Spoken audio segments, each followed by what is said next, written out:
Hello there, ladies and gentlemen, Sigvald here and welcome back to another video. In this one I want to talk to you about Advent of Chaos and kind of update my thoughts on it, because I think it has gotten better lately, though this is not the merit of Advent of Chaos directly, because in theory it has gone unchanged except for one change, and we'll get into that later. But it's a lot of factors that have happened since the release of Advent of Chaos that have contributed to it not being as bad as previously.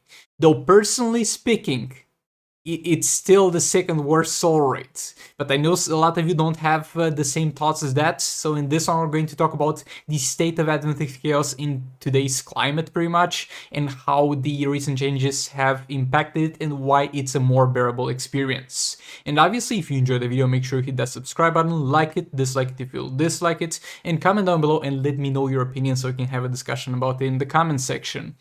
So Advent of Chaos had a lot of problems, the main one being immune to everything. So after Dawn of Apocalypse and Rise of Krypton, they were out of ideas in terms of making raids more difficult and more challenging, and don't get me wrong, I do not mind a soul raid being challenging in an interesting way. That's why I have the pretty controversial opinion that Dawn of Apocalypse is actually one of the best soul raids, even though not really the best. But they did it in the most dumb way. All the bosses that are difficult in dumb ways and frustrating ways. Ways that don't make you feel like you are going to do better as your gameplay improves, but you're just hitting at the brick wall, and you might be hitting at that brick wall slightly better, but you're still hitting at the brick wall and will take a lot of time regardless. But a few things have changed since then. So we had a few characters introduced to the game, mainly Batman Who Laughs and Deathstroke, those being percentage health damage characters, and those have made those resistances that those bosses have kind of irrelevant to an extent.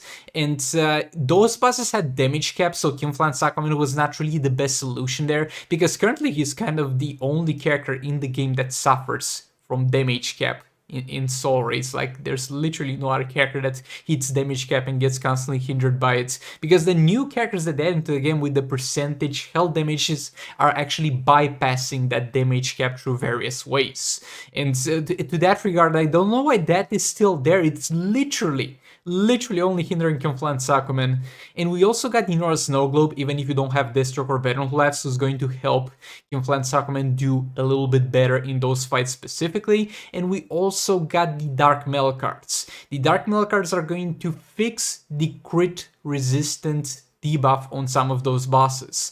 And against Raven, for example, it might not be the most impactful thing in the world for everybody. It will be in some scenarios, and against Boss Starfire, she has turned from being a very annoying and a very short to beat boss to being pretty much an easy one-shot if you get Raven plus League of Anarchy.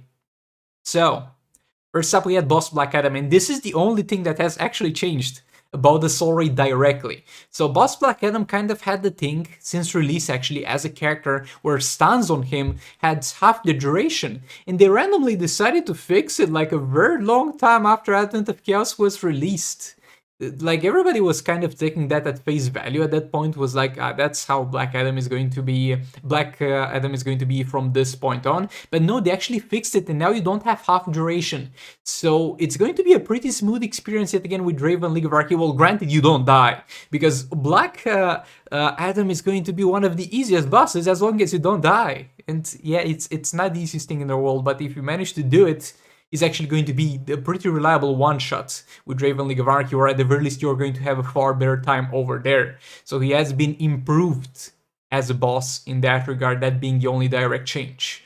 Starfire had the previous crit resistance or immunity, I think it was immunity, that was really hindering your damage with most teams, mainly yet again League of Anarchy. But now that you have Dark Metal cards and you can bypass that from the Dark Knight soul raids, which is an artifact that you get for free, you're going to be able to have a far better time against Boss Starfire, and yet again even pull out some easy one-shots. And that simple change has turned a boss that was previously yet again a chore to beat and a brick wall to hit at into a reliable one-shot. And even if you don't have, let's say, Dark Metal cards, you might have the North Snow Globe and Kim Flanz Aquaman, so you can get more percentage damages in there. Yeah, other than that, the free artifact is still absolute garbage. I think it's literally the worst free artifact. Like every single artifact that we get for free from Soul Raids to an extent has a use. Even the Kryptonite Spear, which I consider to be the second worst artifact we get for free, has some uses against some bosses that have shields, and you put that on some characters and you're able to bypass shields chakra. I literally never found myself in a situation where I used chakra anywhere outside of Advent of Chaos, and in Advent of Chaos I just keep it for the passive stats. On the main account where I have some Advent of Chaos artifacts, I literally shatter every single chakra I get because I don't care to own that artifact. So that still hasn't changed, but hey, the rewards do contain Raven, even though I finished 3 heroics on my secondary account, and I finished 6 heroics on my main account, and I haven't seen one Raven drop, my dudes. One Raven drop I haven't seen.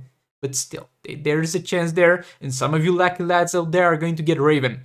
And she's one of the better characters that we get for free from those Soul Raids, so that's a thing worth mentioning. And another thing that I wanted to mention is that it's kind of the most balanced experience between free-to-play and pay-to-win.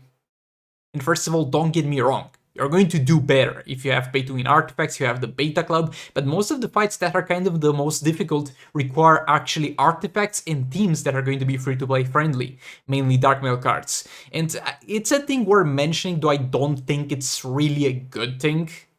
It's just an interesting thing to look at. But I don't think it's a good thing because you're not going to suffer in any way, shape, or form as free-to-play if the pay-to-win players have a better time against that specific soul rate. It's not going to affect you unless it makes you directly have a worse time. So yeah, kind of to wrap things up in regards to this soul rate. In my personal opinion, because I do keep in mind the design of the soul raids, I do enjoy some difficult fights if you need to use your brain and not your money to win them. I do think it's still the second worst soul raid other than Rise of Krypton, though it has improved. Though most likely your guys' opinion is, and I can definitely vibe with that and I can understand that it's better than Dawn of Apocalypse. First of all, that will be a given for a lot of people because Dawn of Apocalypse is difficult. Sometimes in Dawn, boys, like, boy, there's nothing more frustrating. Maybe kind of Black Lightning is a quite good contender to that on Ice Soul Raids, but there's almost nothing more annoying than the stupid AI of Boss Joker in Dawn of Apocalypse. But yeah, some of you might think that Dawn of Apocalypse is a worse Soul Raid because it's going to have a far bigger difficulty cap in terms of gameplay, and I can definitely understand that. And I think we can all agree that Rise of Krypton is a dumpster fire Soul Raid and is worse. And maybe some of you might think that this is better than On Ice Soul Raids. Like, On Ice Soul Raids is the most smooth experience other than Boss Black Lightning. And it really comes down to how much you value that, how much frustration went into your fights with Boss Black Lightning. So let me know how this thing kind of ranks in your personal preference for Soul Raids. As I said, in my opinion, it's still the second worst Soul Raids, but it is far, far more bearable than it used to be. So all that being said, yet again, let me know your thoughts in the comments. Like the video if you liked it, dislike it if you dislike it, and I'll see you all in the next one. Goodbye. This is the future.